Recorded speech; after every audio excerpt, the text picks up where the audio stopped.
Good evening, ladies and gentlemen, excellencies, dear friends of the Bruno Kreisky Forum for International Dialogue. It's a great pleasure and also honor to welcome you here in the new year. It's our first event in 2026, so I also take the opportunity to wish you a good, happy and more peaceful and successful new year on behalf of the Bruno Kreisky Forum.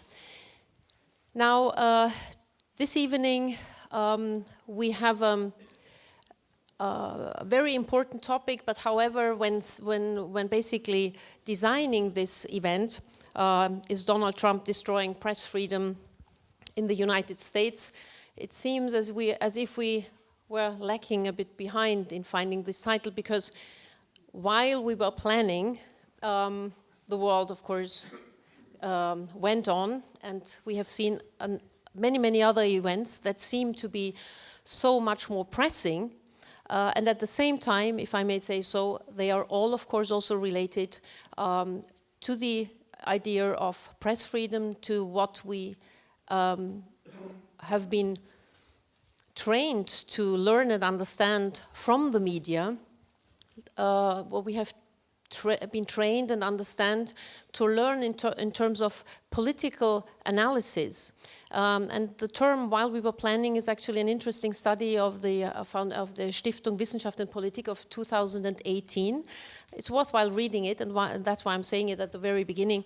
While we were planning, the idea of how to forecast, how to predict unexpected political developments, at that time still believing that the more information we have, and press freedom is of course a very important element of this, the more information we have, the better we might predict political developments. And I think what we have seen in the recent weeks and months have maybe proven us a bit wrong. It has been a very turbulent time, and more or less press freedom, a number of other developments have shown that the prediction of political events has become more and more difficult. Coming back to today's topic and panel in relation to all what we have seen in the recent weeks and months and days, I'm very happy and glad to welcome Ms. Katrina vanden Heuvel. She's joining us online. Thank you for joining us. Each and every one of our panelists will be introduced in a minute by curator and moderator Raimund Löw. Secondly, Hannelore Veit, thank you for joining us here. Mr. Jonathan Rauch, thank you also for joining us online. And last but not least, Gerhard Zeiler, thank you for being here with us. I wish you an interesting and for sure insightful event this evening. After the panel discussion, of course we are here also to receive, the panelists are open to receive questions. I'm also particularly happy, and this is my last sentence in this introduction, I'm particularly happy to have or to announce that we have a number of students among us, pupils from the Sacré-Cœur. I would like to warm-heartedly welcome you because I think it's very important that at your age and in your capacity as pupils and still at school are joining us, and I wish you also an interesting evening. Thank you.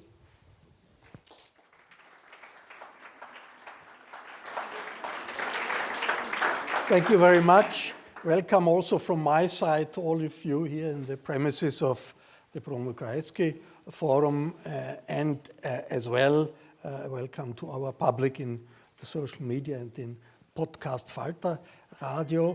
America is having a tumultuous start of the year with the kidnapping of the president of Venezuela, Nicolas Maduro, which was militarily a success but illegal under international law, and with these terrible confrontations in American cities between ICE, the police for foreigners of the government, and liberal demonstrators. And all that is happening in a situation where press freedom in the United States is under attack, and the attack is coming from the highest office and the highest place in government, the president. And that is something that's new.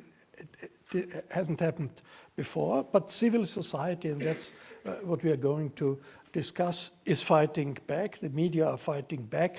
The reaction to Trump's action in Venezuela probably tells us quite something about the resilience of serious journalism in the United States. But also the question is, what's the effects and the consequences of this resilience? My name is Raimund Löw. I am editor of the podcast Falter Radio, and I have the honor to moderate this panel. Great to have Gerhard Zeiler here. Hello. Gerhard Zeiler has been the boss of ORF, Austrian Radio and Television. It's quite some time ago. Very long time ago. And his professional life led him to the United States, where he serves as president of Warner Media Discovery International, and that is the umbrella that also covers CNN International, if I'm correct, one of the media we all follow if we want to see what's happening in the United States. I'm glad Hannelore Veit made it here. Hello. Hannelore Veit had been correspondent in Washington, D.C. for ORF 7 years, 8 years, 8 years, which is also quite long. And she's very busy nowadays because she's been writing a book and is promoting her book, Wer hat Angst vor Donald Trump? Who is afraid of Donald Trump? She is not. We humble other people who watch. It's a book about Trump voters or Trump supporters, not about Donald Trump himself. And Just to make sure. In Washington, D.C., we are connected to Jonathan Rauch. Hello, Jonathan. Nice to be here. Jonathan Rauch is senior fellow at the Brookings Institution, one of the major think tanks in the country. He has published extensively on the changing media situation in America, and I'm happy that we have a link to New York City, to Katrina vanden Heuvel. Hello.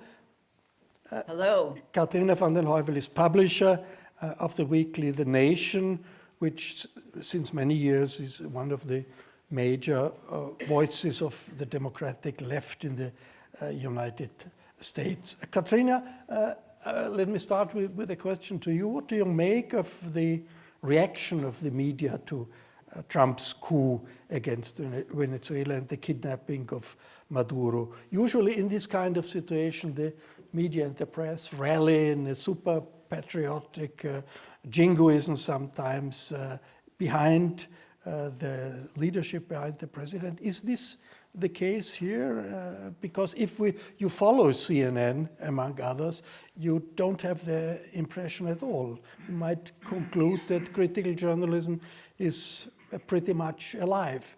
Is that correct? So thank you for inviting me. Thank you for pronouncing my last name correctly. We try our best. This is a different moment than, for example, in 2002, 2003, when the United States invaded Iraq.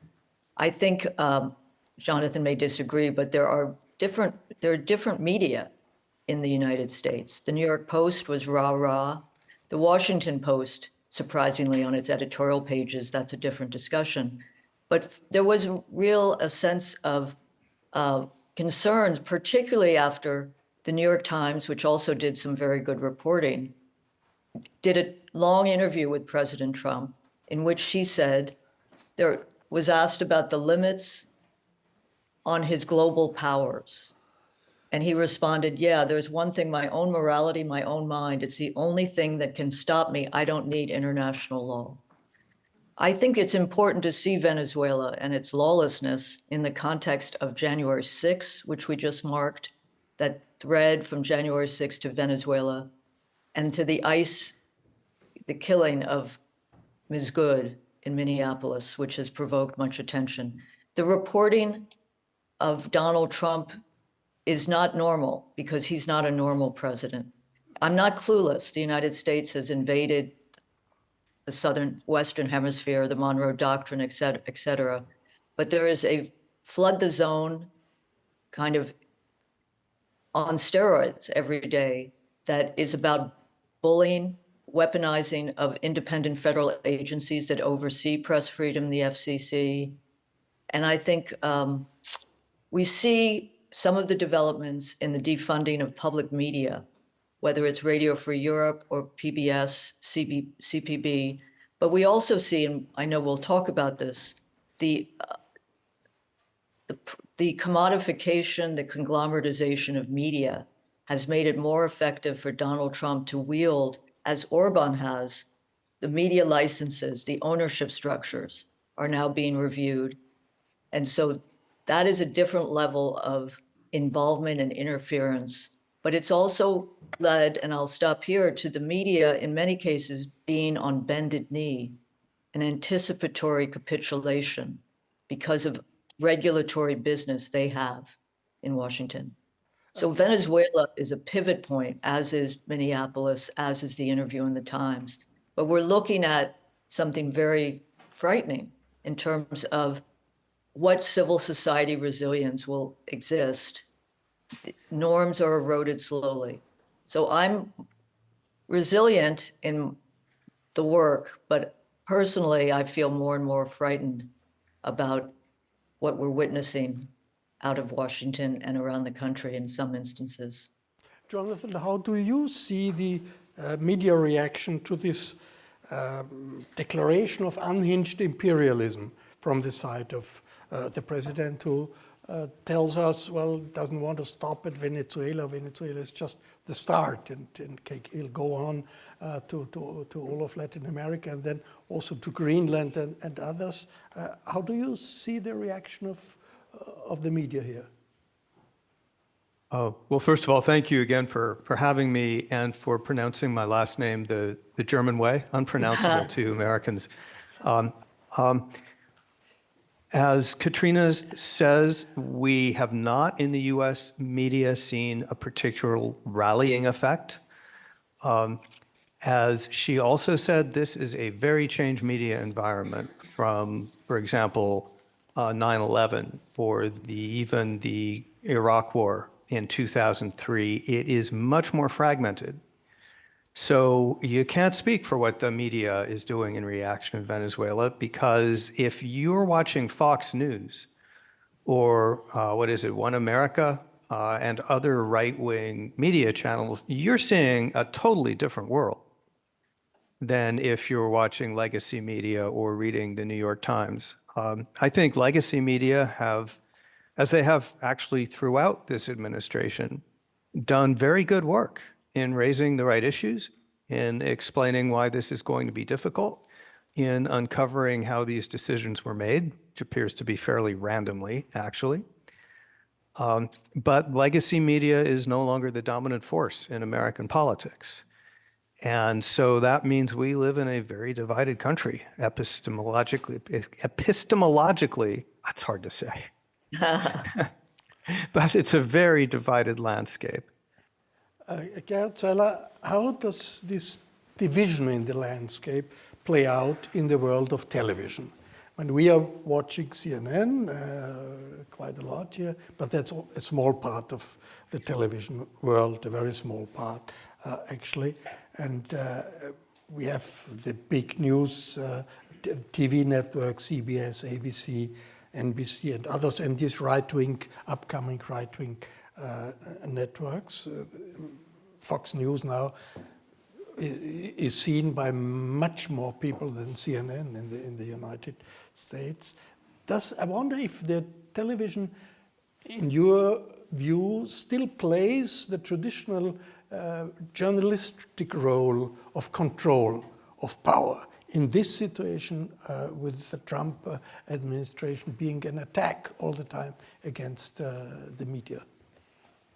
First of all, let me say, whatever I will say today is my private opinion, is my private observation, has nothing to do with the company I work for. It's nothing to do with CNN, has nothing to do with Warner Brothers. I have to say that before hand. Two things I would say. The original question of the event was whether Donald Trump will not only undermine but really get rid of press freedom, and whether this is the case. My answer is quite simple. No, also because he's not able to. There are enough media, there are enough journalists, there are enough media organizations in the US who really balance that out. First, because it is a very polarized society in America. I mean, you have to only go to Kentucky or to Alabama, and then you go to Los Angeles and you go to New York, and you wouldn't believe that this is all in one country, number one. And number two, this is the differences in the country. And Hannelore, I can say that from her travels much, much better than I do, because mostly I'm either East Coast, South Coast, or in Atlanta. The differences are so big, and that's also what you see in the media. Now, through this polarized society, viewers also expect something from their channels. They expect something from Fox News. And you saw after January 6, 2021, when for a few weeks Fox News was critical of Trump, that they lost quite a lot of their viewers, and they went to Newsmax and One America. So they, at least what the business sense is, can't afford not to support Trump. On the other hand, do you really believe that the New York Times or CNN will keep their viewers, keep their readers, if they now do the same as Fox News? It's not possible. And this business foundation is also, and that's the reason why I'm an optimist, this business foundation is also for me one of the reasons why this check and balances on the media side will continue. Donald Trump is not able to destroy media freedom. Don't ask me what I wanted, but he will not be able to. In particular in television, the media need a lot of money, and they have huge business interests. The companies that govern television have huge business interests. Donald Trump uses these business interests in order to pressure the television companies to change the way they report, to change reporters, even individual reporters. Do you feel, Gerhard, there is a bias in political reporting because of this possibility of the president to pressure the media companies with their commercial interests? It's always, it's like life. Some people who are pressured will give up, they bend the knee. But most of them will not. And that's what I see in the US. And that's the reason why I'm still, in that case, an optimist when it comes to America. This will not be the end of press freedom or media freedom in the US. It will not be the end of democracy in the US. Hannelore, to come back to the Venezuela case and this imperialist, unhinged imperialism coming from the White House, how does the base of Trump, the MAGA, Make America Great Again base, react to this new element of this second Trump administration? Because they were promised peace, they were promised that to concentrate on American business and to get out of the rest of the world, and that's not happening. And how is that reflected in the media world? I come back to what was said before about polarized media, because it depends on which kind of media you consume, what do you read, what do you see, what do you hear, what do you listen to. And Trump voters or Trump supporters, they have their own channels. They have, as you said, Fox News, Newsmax, OAN, whatever it is, and the news are so different. The news you get there are so different from what you get on the other side, from what you get with CNN, MSNBC on let's call it the left side, progressive side. When I think back, I covered Obama, the second term of Obama, and then the first term of Donald Trump as correspondent in the US. The media were polarized before, but with the arrival of Trump on the scene, the media developed in two different ways. The ones on the right, they became pro-Trump spokespersons, media. The one on the left, they became totally anti-Trump. CNN was more or less in the middle. It developed into an anti-Trump station, if you want to call it that. But that also is reflected in how they react to Venezuela, for example. I'm still in contact with some of the, I interviewed a lot of people for a lot of Trump supporters, Trump voters for the book I wrote. And when I contact them now, I send out like little test balloons sometimes to say, oh, how do you react to this and that? And basically they all stand with Trump because what they get is the Trump side of the news and not the other side, because people do not want to hear arguments from the other side anymore. And I find this is really extreme in America.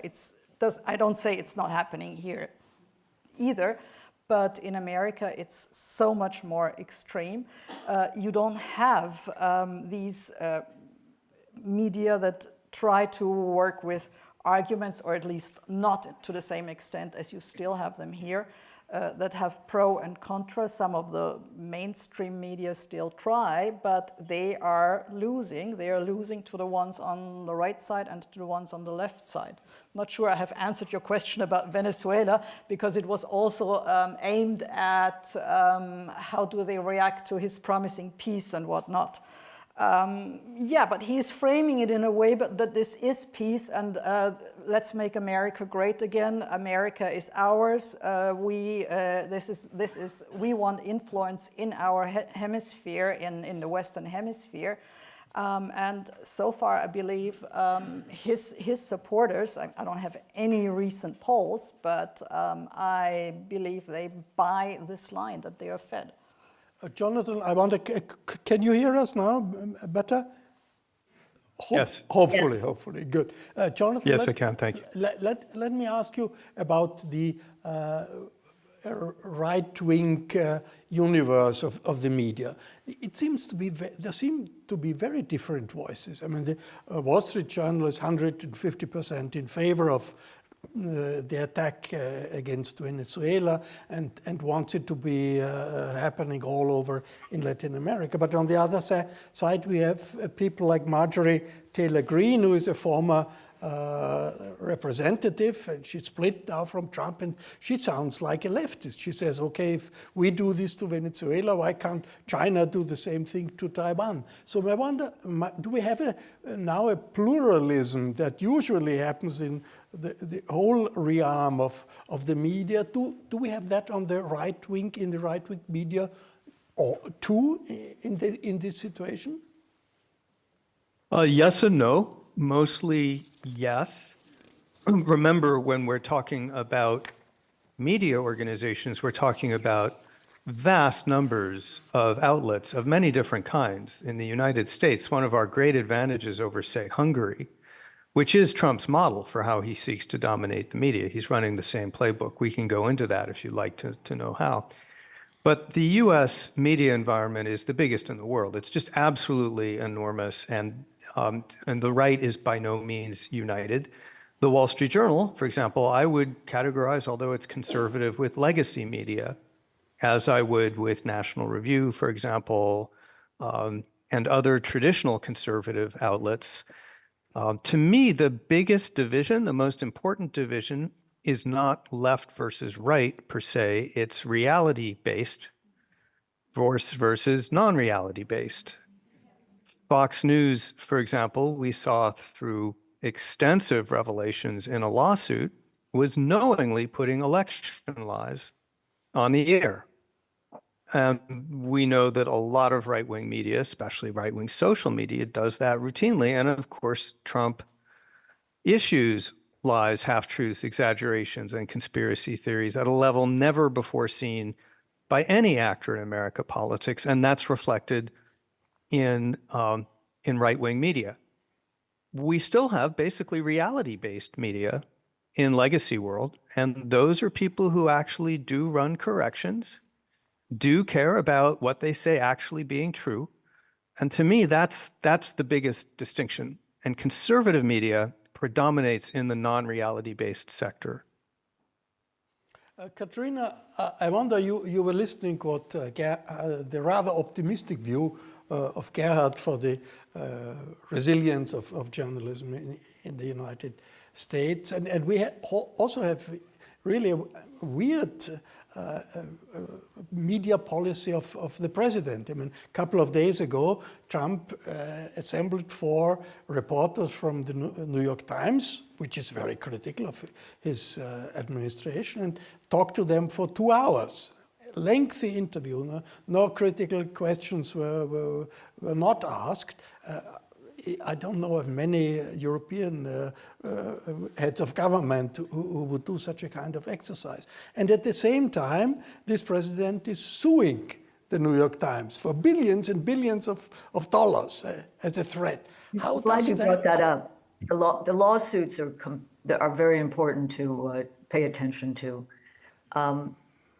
You know, the history of Paramount and I think it's Skydance. He sued CBS for an interview he claimed was edited falsely to portray rigging of the election, tipping the scales. Nearly all legal experts determined that the case was meritless because of the factor of the First Amendment, which is possibly under threat. Nonetheless, the key controlling shareholder, Sherry Redstone, seeking to secure regulatory approval for the multi-million-dollar sale of Paramount to Skydance, seemed eager to settle the case with Trump, just that to settle it and orchestrate the merger, democracy be damned.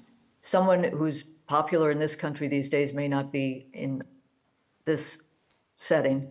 Bernie Sanders put it, the Redstone family, quote, diminished the freedom of the press today in exchange for a $2.4 billion payday. I think what we're witnessing is a system that has emerged in these last 20, 25 years, the corporatization of media, where if you look, and we did a centerfold at The Nation in 1996, the corporate entity, news is a cog, a small cog in those enterprises for the most part. And I think we're looking at a systemic failure of the way media is in crisis, a systemic factor. Trump sues. There is an Orban playbook, I think Jonathan spoke to, of abusing the media laws, of abusing regulatory power, of abusing the rule of law. I'll end, but after Minneapolis, there's now a new office in the Justice Department, in the White House, I'm sorry, to investigate fraud and related issues. It's going to be based on the domestic terrorism framework, executive order. So if you are against capitalism, if you're anti-capitalist, anti-Christianity, anti-anti, or see reality too really, you could be, there could be real repercussions. So I think I agree that there is resilience in this country. I just feel that as I said, democracy and its norms can be eroded under the radar if there isn't more attention. I do think the president and his close team has overreached in the last week or two in a way that is different. But I defer to those who read the material Jonathan's talking about, who've traveled the country to speak to people. I noted there was a big protest against ICE in Paducah, Kentucky the other day. I think it's wrong to minimize the pockets in this country where there's openness, and they're not reading, of course, the New York Times or watching MSNBC, for example, but they're listening to neighbors or they're watching their own real lives. So I'm optimistic because we have 60 student journalists on campuses around the country, and they join the profession, which is in crisis, in the interest of investigative reporting, public interest reporting, and accountability reporting. That gives me optimism. This intimidation, yeah, is really incredible. And also the BBC, which is now threatened with a lawsuit for billions of dollars because of a documentary on Trump that has not even aired in the United States. Hannelore, how does this intimidation work? What effects does it has with the colleagues you talk? And our colleagues, they must be intimidated. Let me just first bring another example, because it can also work the other way. You all probably remember Jimmy Kimmel, who was taken off the air because he criticized Donald Trump. A day later, he was taken off the air by ABC or Disney Corporation, etc., etc. He is back, and now the whole world knows who Jimmy Kimmel is. Nobody did before. So it also works the other way. But of course, Katrina is right. The media, the ones controlling the media, they go where the money is. But your question was, what does it do to reporting? Intimidation. Yes. I talk to a lot of my colleagues. I still talk a lot to them. I go back to the States all the time. And what I feel is this atmosphere of insecurity. They do not know how their usual reporting will be influenced, how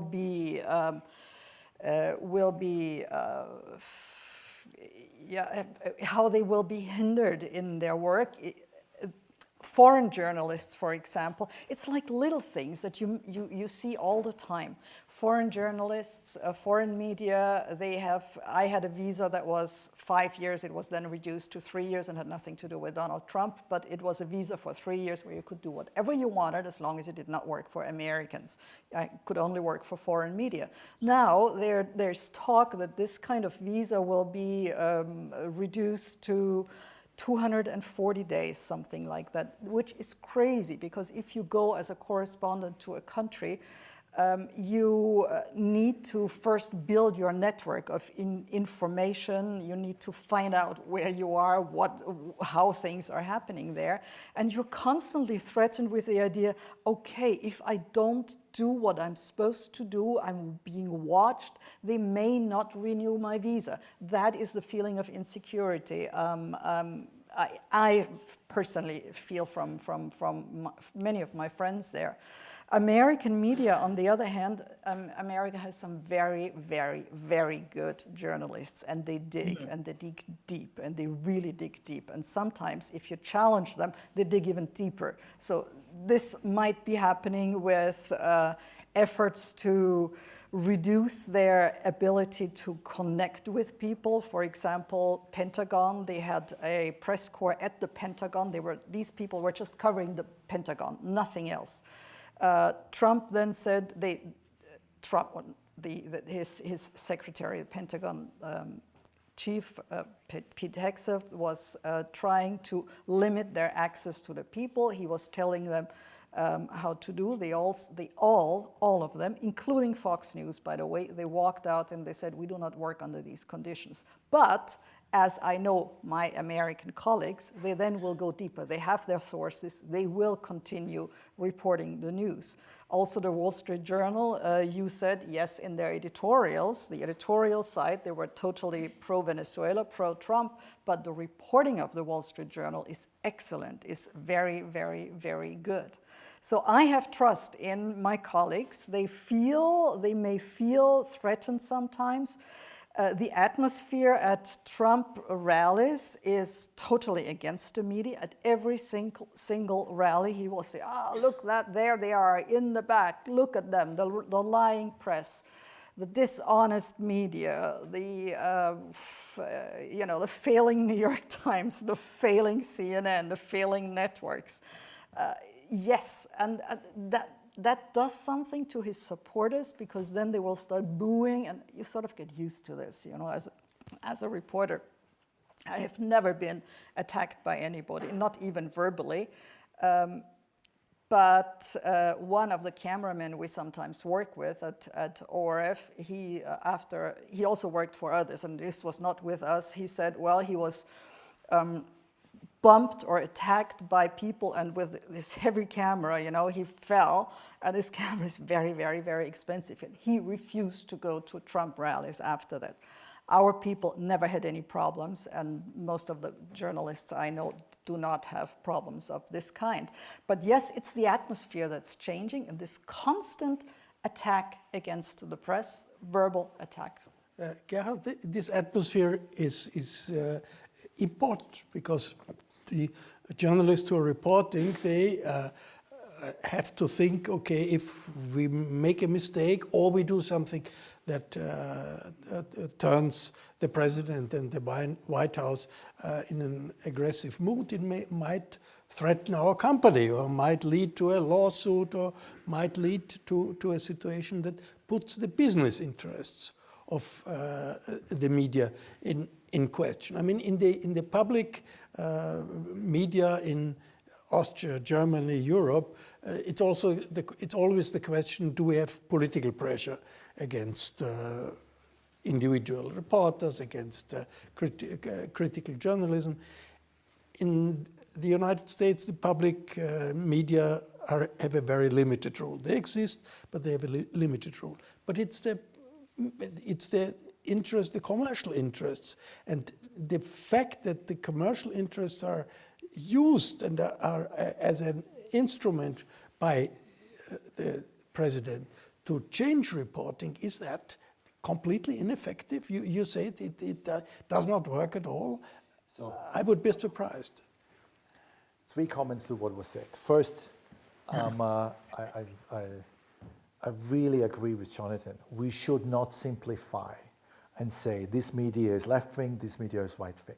The Wall Street Journal, owned by Rupert Murdoch, was sued by Trump, and is still sued by for billions, because they reported something on the Epstein file, which is correct. So let's not say this is only everybody on the right side, because it's only it's owned by Rupert Murdoch, is having that. We can't simplify the reaction of the media. Number one. Number two, when I hear the playbook of Orban,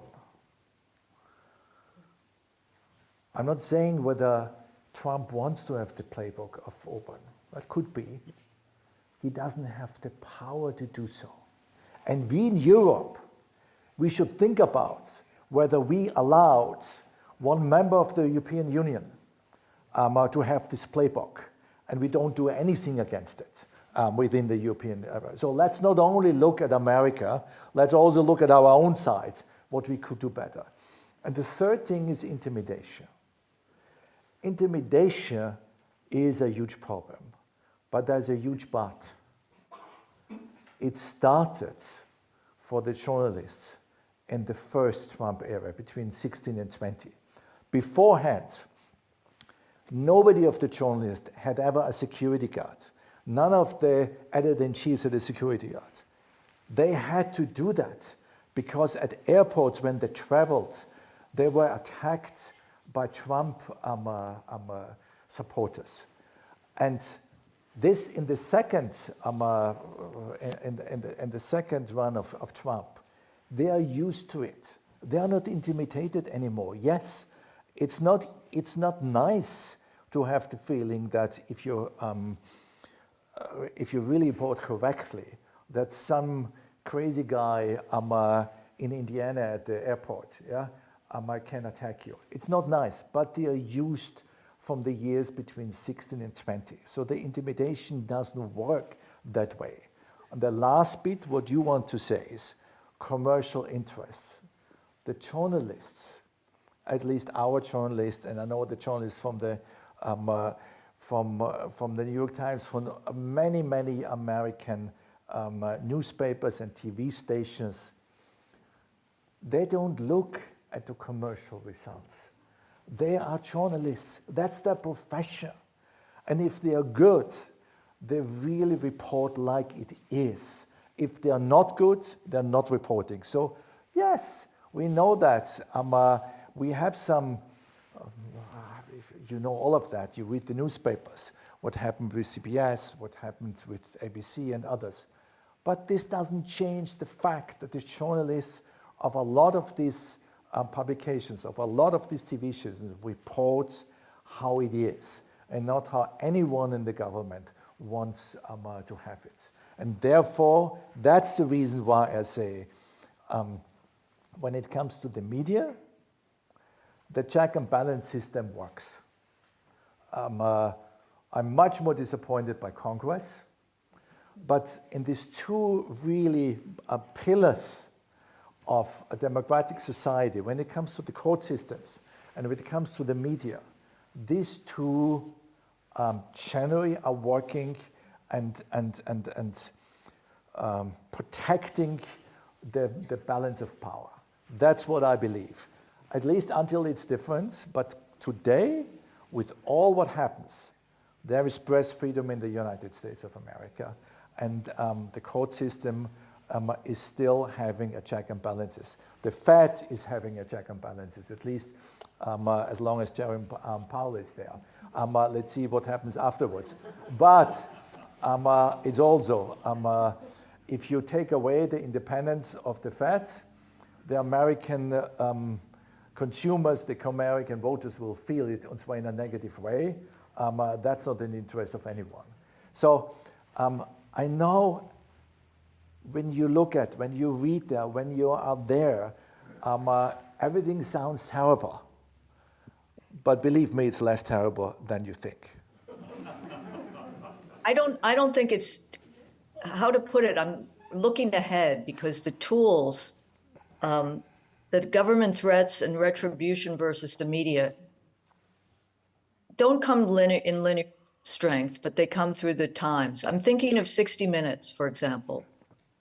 You have many courageous reporters. One of them was someone who leaked the video of what was to appear just a few days after it was, how to put it, was it censored? Was it put back for more work? But I think picking up on something Jonathan said, more people saw that video. The Nation posted the transcript, not violating corporate copyright. It was posted in Canada. Somehow they didn't have So I'm just saying, I agree with you that there are vigilant, courageous, brave reporters working to bring truth to power, which is overused as a term, but to bring reality, public interest. I'm not denying that. I'm saying that there is more intimidation. There may be more tools in the playbook we haven't yet witnessed. We haven't seen a journalist tried under the Espionage Act or under this executive power of domestic terrorism. But these words wield weight. And I think one needs to be vigilant and alert to the ongoing infringement of press freedom and the intent that this administration has, going back to the rallies where in 2016, Trump welcomed lynch ropes and not just tolerated, but condoned the attacks on the press at rallies where it's fortunate there was nothing harmful that happened to you. So I'm just, I think vigilance is the answer. And I also think realism is the watchword, as Jonathan put it. But let's remember, we've seen the McCarthy period, that's a different story. We've seen the Nixon enemies list. We've seen Spiro Agnew attack the media as a useful target. I just think everything here is on a flood the zone. I mean, it's just, every institution is under stress. We haven't talked about the universities and free press, the larger artistic community, the cult of personality, ballroom, Kennedy Center stuff. So there's just a sense of vigilance is in order and attention must not be denied. It cannot be. But there's no question there are brave reporters who have been veterans of previous battles and new reporters coming in, which is hopeful. Can I say one sentence? Yes, to okay, it? go ahead. 100% agree. Vigilant alert, that's absolutely necessary. But you see, and the example what Hannelore said about Jimmy Kimmel, there's a reason why he's back on air. Because millions of people canceled their Disney Plus contract because of that. So there is also a business imperative to not bend the knee. It's not only the one side. It's really good. It also has business on the commercial advantage if you don't bend the knee and if you say, look, until here, but not further. But I agree 100%. Be vigilant, be alert. That's important. Jonathan, Listen, I'm not any capitalist, though the most hopeful day of this year so far was Zoran Mamdani's inauguration. Okay, we are glad to hear that. Yeah, Jonathan, let me ask you: how does the rearm of freedom of the press and the discourse on freedom of the press change? How has it changed? Freedom is one of the central ideas of the MAGA people. They tell us all the time there is censorship from the official media, and Elon Musk is pretending this. He's fighting for freedom, not only in the US, also in Europe, by the way, but at the same time, Elon Musk is somebody who is supporting the attacks against the press from the president. How does the discourse on freedom of the press, Jonathan, change in this situation now? What an interesting question, and you frame it well. One of the MAGA movement's great gifts is to speak out of both sides of its mouth. So on the one hand, they're taking all of the measures that we've spoken about today to try to intimidate and ban American media, not to mention, as Katrina pointed out, universities, law firms, and other centers of civil discourse, while at the same time they're going over to Europe and telling all you guys that you need to stop censoring your media. And so one of the things we have learned is that it's quite easy to be confused by those tactics. Now, something we've known for a long time in the United States is that freedom of the press as a concept is primarily valued by elites. And that's been true basically since the time of James Madison. It's something that's defended by journalists, of course, also by academics, lawyers, the courts, and political theorists.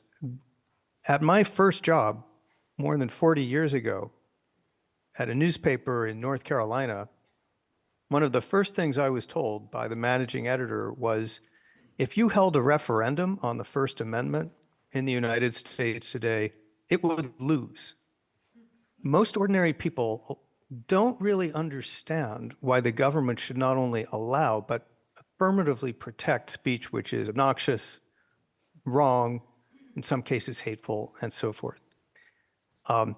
I have not seen a weakening of the commitment of American elites to freedom of the press. If anything, I have seen a heightened realization of what Hannelore and Katrina have been saying, which is that this thing, freedom of the press, is more fragile in the United States than we ever thought. I have also not seen the courts significantly back away from their very protective stance. I certainly have my disagreements with the current Supreme Court on a lot of issues related to federal and presidential power, but they have stood firm on this issue. So it's a complicated answer. I apologize for that. But I think that's how I see it. To make it more complicated, Jonathan, I mean, the attack against the mainstream media from the MAGA people were formulated as a way to fight wokeism. This idea that woke ideology, feminism, anti-racism, pro-Palestinian ideas in the mainstream media help to censor what other people want to say and what the other side says. In how far is this still present? This in the discussion about press freedom, this idea that from the MAGA people that wokeism is an element of censorship, and does it change? Does the tendency to accept anti-racism, feminism, and other the idea that minorities should have their way to say in the mainstream media. Is this idea reduced because of the attacks from MAGA, or does it still stand? Well, two questions there. One is about the power, the political strength of the identitarian left. And the other is about MAGA's claims about the identitarian left. I think there's a lot of people believe, it's maybe not quite a consensus, I'd be interested in Katrina's view, but a lot of people here believe that the power, the political and cultural power of the identitarian left, what's sometimes called wokeness, peaked in around 2020. And that it was already well under decline under President Biden, and that it was a factor in President Trump's election, and that a lot of Democrats and moderates and even many people on the left have come to see that its excesses have been toxic. So I think that problem, to the extent it is a problem, is on its way to solving itself.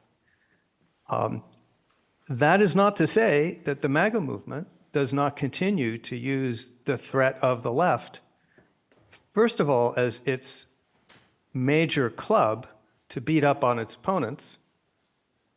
And second, it is the glue that is holding the conservative coalition together. As you pointed out earlier, that coalition is very splintered. The tech bros and the Christian nationalists have very little in common, and they have less in common with the isolationists have little in common with the imperialists, on and on and on. But they all hate woke. So they, I think, are largely responsible for keeping it alive in the public discourse. Katrina may have a different view. Katrina, did the tendency of left-wing media to favor voices of anti-racism, feminism, and others, did it backfire in a certain way?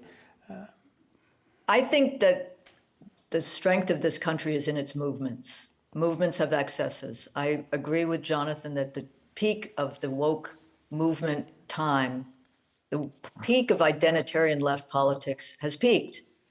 I do think that you see a backlash and a resurgence of some of the identitarian left as a result of the Trump administration's overplaying the DEI card. So there's a defensiveness that has reasserted some of the wokeness. I am, and you see it among young people, a younger generation. But I feel that the danger now is, if you read social media, the social untruth of Donald Trump and his cronies, they are using language which is incendiary and more about the radical extremist left. You saw this in the wake of Charlie Kirk, when Vice President Vance attacked the nation by name, along with two foundations, as participating in the funding of violence. This is dangerous. But I think we're at a moment where people are more, the ice fight, so to speak, is more about human rights, I would argue, than identitarian left. Some may see it otherwise. I think you need to have a perspective broader than just where you sit. But that's my sense. I will add to what Jonathan said, that there was a story a few years ago that people took the Bill of Rights out into the streets to have people sign it, and they said it was too radical a document. They wouldn't sign it. In the same way, as Jonathan rightly said, I think the First Amendment, freedom of the press, is often treated more seriously by elites. But you know, I think it's a very complicated time. I would say one thing that has not been mentioned, which is that the collapse of regional newspapers, which is just devastating in the last 20 years, plays a role in the polarization of this country because people don't have communities, which often arose around local, regional newspapers. And that's, I think, something to pay attention to as a school of smaller but interesting nonprofit publications, newspapers arise around the country, from Texas to Kentucky to, in fact, the former president of NBC, Andrew Lack, is now spending his time seeding regional newspapers in the South, which people attribute to the loss of community. Hannelore, If I may, yes, Jonathan, if go I may ahead. just underscore that, I am concerned about Trump's attacks on the media, of course. I also agree with Gerhard that they're not going to succeed for the most part. They will around the margins. But what Katrina just said is very important. The collapse of the commercial model, the business model for local and regional journalism is a disaster. We are now seeing news deserts across the country. That's leading to polarization and misinformation. It's leading to steady streams of layoffs. Newsrooms are shrinking. The newspaper that I started out with is now a hollow shell of its former self. It barely covers anything. And that is my number one worry about the media landscape in the United States, the economic collapse of the news enterprise. Hannelore, to come back to wokeism. Wokeism may be withering away, but the fight against wokeism is not. I mean, the Secretary of Defense seems to make it his biggest aim to attack African American generals, women in the military, and so on and so far. Is this a sign that this is going to go on? I mean, the fact that you had affirmative action a couple of years ago, long time ago, but it has its effect. What I mean, the situations at the universities, the situation in many areas of society have to do with the fact that through affirmative action, women, people from minorities got into positions that they would not have been able to get without affirmative action. Do you see that as a broader society, in the broader society, as a rollback against all the trends linked to affirmative action? I'm not so sure about that. What surprises me is that affirmative action, I mean, I was a student in America in the 80s, and affirmative action was big, but it did not really achieve its goals, at least not to an extent to which it should have achieved its goals. I think it needs more than that, and in a way it failed. So that's one side of it. The other side, the attacks by Pete Hegseth on women in the military and on DEI and on whatever he's attacking, and that's a lot. It's totally unqualified, and that's also typical of, I think, of what's going on now, because this narrative, the narrative that is sold to Trump supporters is not the general, it's always the peak of the iceberg. It's always the most grotesque example that you can think of, to make that clear. In just about every campaign speech, Trump used to use the example of a swimmer at the University of Pennsylvania, I think it was, who transitioned. He was number 65 of the swim team. He transitioned when he was a junior, and at college he was a woman, and he was now number 1 of the swim team, and he won the college championship. Now that, of course, infuriates a lot of people. So if you use examples like that, and Donald Trump is an expert of really picking out the right examples, that's how you get people to say, yeah, he's right. What he's saying, that it can't be like this. This is going way too far. And our American colleagues, both of them, Jonathan was saying, yes, wokeism peaked. I believe so. I believe also that there is more room for hearing arguments at universities, in the press, arguments from both sides, having a discussion that's argument-based and that's not emotional, because there's so much emotional content in the media, in what we do. There's so much editorializing in many of the media. On the other hand, you have really, really, really good deep-digging reporting.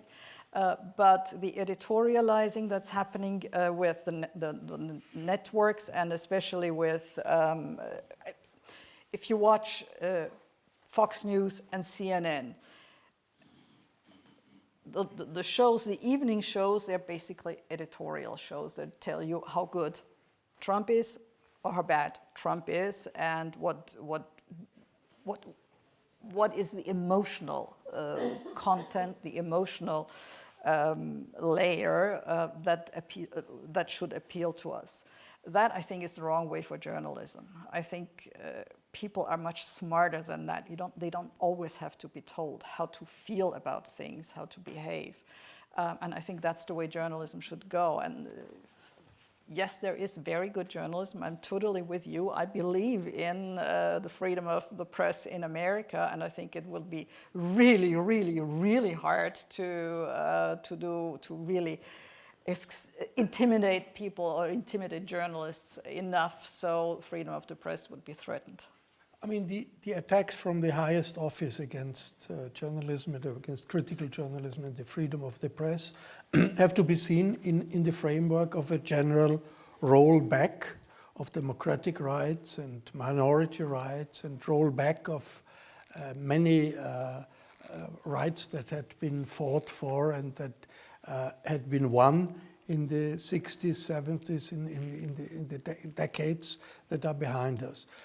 So the question is, with everything we discuss it, with everything we know, do we see, Gerhard, do you see the Trump administration as more than just a swing between a Democratic president who was not very efficient to a Republican president may become a Democratic president again? Or isn't it more?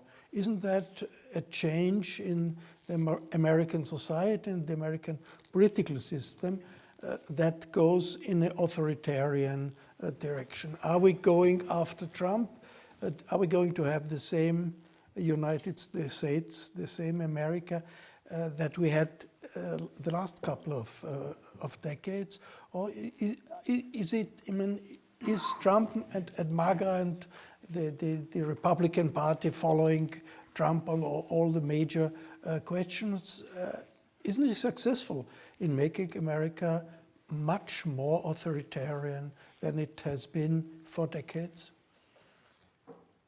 I think what was said beforehand, that movements are important in the US, always very important. Cultural identity politics, you can't discuss and debate on a rational basis. It's always emotional. And as always in life, the pendulum swings from the one side, and the more it swings to one side, the more it swings back to the other side. And yes, I also believe the woke movement had the culmination in the murder of Ray Floyd, and that was 2020. That was, in my opinion, where and I was there. I worked there at the moment. It was an incredible outcry, also of white people, of all people. That is not our America. That's not how we want that. From that moment on, with everything what you said about the sports discussion, the discussions about the toilets for boys and girls in school, it goes to the other side. That's one movement, and it has not ended yet. But there's a second movement which I 100% believe goes in the other way. That's what the current administration is doing with ICE. That's not what the majority of people want. That people are really, that ICE agents are killing a woman which you can see on video. That's not what a huge majority of American wants. So that is also something which goes... They may not want it, but it's happening. It's going on. Yeah, I mean, we have first now won that. It's not the second one. But what I mean is, they also drive the pendulum in one direction, and it will go in the other direction. So I'm still very optimistic what the future of the US is. But do we have a tendency in the last decades that the presidential power gets bigger and bigger? That you have. And it didn't start with Trump.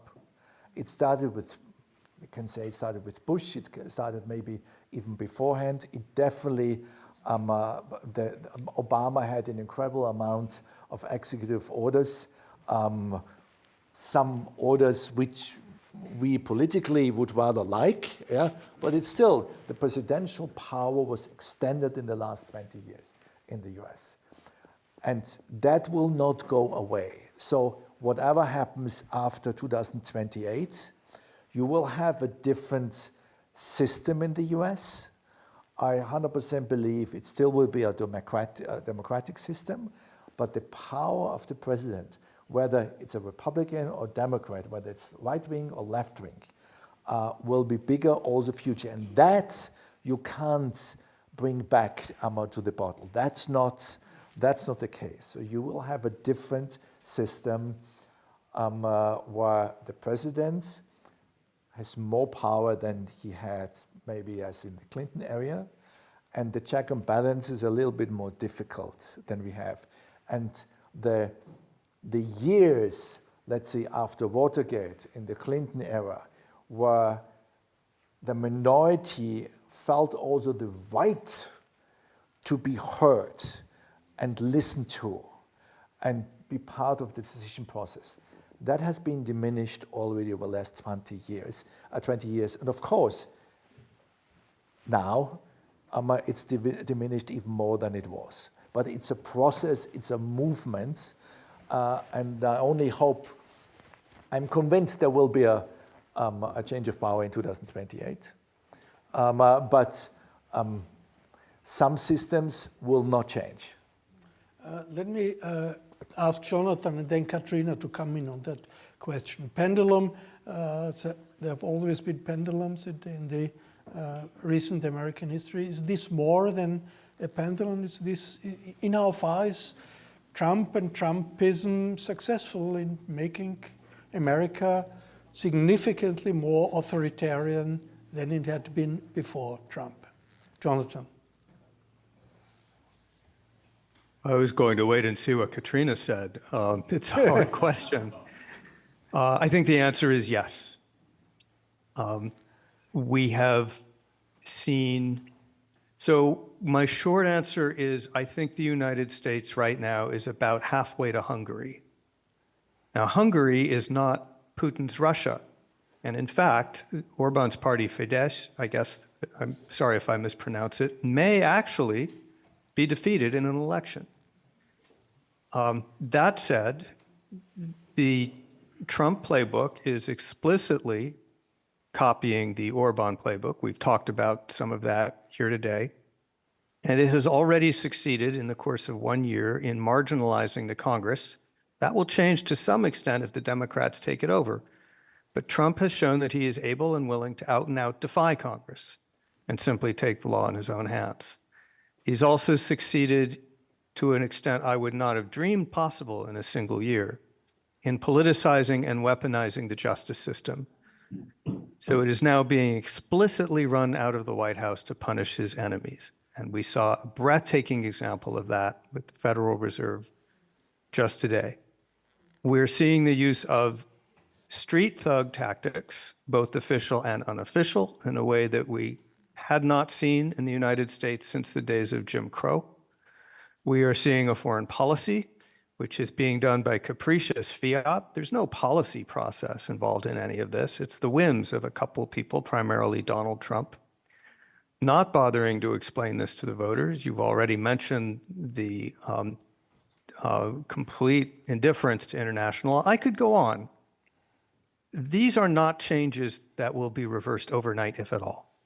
I am not saying that the whole nature of the country will change. We are seeing some healthy, what would the word be? Not so much backlash, but healthy efforts to reestablish norms in the face of all this. But at the moment, I tell people, you know those potential energy diagrams from your high school physics class? It's a ball at the top of a curve, a sombrero-shaped curve. And the ball has the potential to go, it's hovering right between. It can go this way, it can go that way, two very different outcomes. And that's where I see the United States being right now, two quite different futures, depending on how the next couple of years go. Katrina, it's a bit scary. I mean, the biggest very scary. superpower of the world, 50% Orban-like, it's pretty scary, isn't it? And forgive me for the noise. There's a reality to living in New York City. I was going to say that I do think that we're living in a moment of disruption, a term Trump used quite a bit, but a disruption that is global, that is affecting every institution in our country. And this is a global phenomenon. This is not like those who said, we're going to leave the country after Nixon was reelected. Where do the world has been afflicted and affected by this moment. And what we need, there were reasons for Trump's election in 2016, and one was the view that the establishment had failed. Of course, there was racism. Of course, there was the view that people weren't being heard. But there was a reason that he won, which is still being dissected. I think we're seeing the rollback of civilizing advances, whether it's being part of the world community or whether it's the health system, which is a failure even before Bobby Kennedy Jr. has taken it over to a large extent. I hope we find a way to stay resilient and emerge from this period where Trumpism will still be alive, but without Trump, where AI may be more powerful than Trumpism, where Trump was, but that we don't seek a restoration because our institutions have been captured in ways we haven't talked about, but a reconstruction. Because America has always been a flawed democracy. We have a system that was written 250 years ago, et cetera. But I think this moment is one, to use an old-fashioned phrase, almost a popular front for democracy. Obviously implicit is against Trump. But there will be Trumpists. And I think the strength of the countervailing force, I know Jonathan, I didn't want to use resistance. It's more than a backlash. It's a feeling of being disrupted and uprooted. But I have hope. Hope is not just an empty phrase. It's belief that there's work worth being done. And I don't believe that it's a lost cause. We've been through those periods before. This is the most frightening in ways Jonathan and everyone has spoken about. So the vigilance of, the good news is that there are people who are not complacent anymore. There was a complacency, I think. The bad news is there may be 3 more years. One of the reasons I think Trump gave that interview to the New York Times is the health issue. He wants to show that he's indefatigable. He's better than Biden. He can do 9 hours if only they give him the time. So it's a very treacherous, fluid situation, which demands attention from all kinds of those who are still doing the good work of public interest accountability journalism. Well, thank you very much for your insights here on the panel, as well as in New York and Washington. That's today for our show in the social media and in the podcasts. Thank you very much for your attention and your interest.